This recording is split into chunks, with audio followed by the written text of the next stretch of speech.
শব্দ যখন আপনি আল্লাহ এবং রসুলের খাতিরে ব্যবহার করবেন, সেটার আদব জানতে হবে।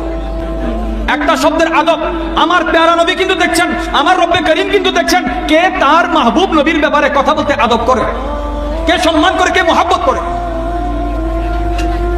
আবু লাহাব প্যারা নবীর সামনে বেয়াদবি করে ফেলল, আল্লাহ তাআলা আয়াত নাযিল করে দিলেন, তাব্বাত ইয়াদা, তাব্বাত ইয়াদা। সারা জিন্দেগি আবু লাহাবের নাম নিলে সওয়াব হবে না। যখন আপনি নবীর খাতিরে আবু লাহাবকে নফরত করে নাম নিবেন, ওই আবু লাহাবের নামে, দুশমন রাসূলের নামেও আপনার আমলনামায় সওয়াব লেখা হবে।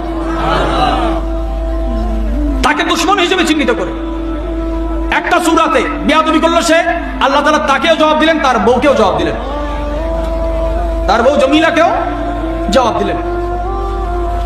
সূরা লাহাব নাযিল হওয়ার পরে আবু লাহাবের বউ শুনলো যে